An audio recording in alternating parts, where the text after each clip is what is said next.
What's a boring hobby that's not boring at all? Research. Or at least in my opinion.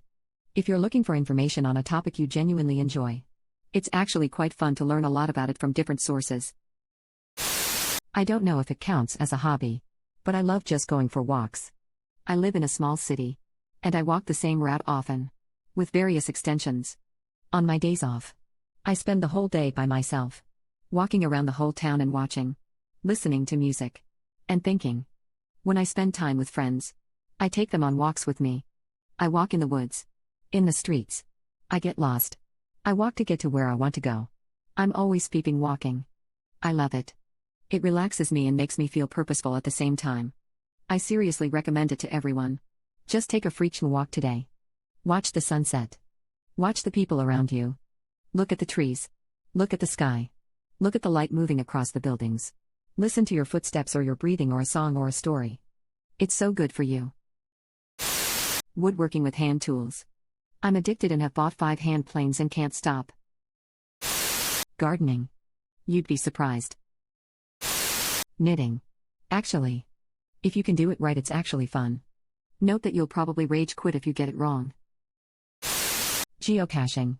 Started this when my then GF and I were dirt poor in college, and now we have logged about 1,700 caches in about a dozen different countries. Even just doing it near our home is awesome, because you get to see things you'd never see otherwise. Highly recommend. I do counted cross stitch. I'm not creative at all. But give me a coded pattern that creates a map. I always do maps, but you can make way more intricate things than you think if you invest the time, and I'm all over that speep. It's how I quit smoking. Falling down rabbit holes on Wikipedia. Painting. You're constantly adapting to what the paint is doing. Thinking. Using your intuition. And you're a lot more active than you appear to be.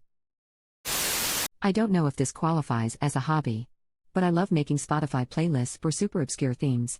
Like the summer of 1997, or the feeling you get when you realize you are driving too fast and it's raining, or these would make a good soundtrack for a zombie movie.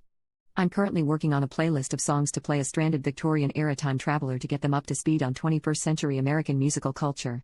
Undefined.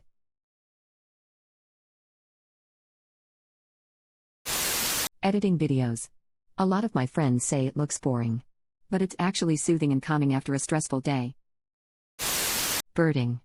People love hiking and going outdoors, but as soon as you add in birds, suddenly it's seen as boring. Birds are so diverse and you'll never know everything there is to know. Jigsaw puzzles. And also bird watching. Sometimes you see aerial combat taking place with these birds, especially crows against hawks. Crossword puzzles. Like actually buying the books of nothing but crossword puzzles and working up to the New York Times Sunday puzzle. Bird watching. Making holes in wood and stuff. Cooking. It seems mundane for everyone. But imagine if you could make your own favorite dishes without spending a huge amount of cash into the fancy restaurant or any kind of restaurant. You might able spend your cash for the ingredients, but you can have your favorite meal for the next few days. Bonus if you manage to cook a new dish properly. You might impress peoples around you, especially toward your so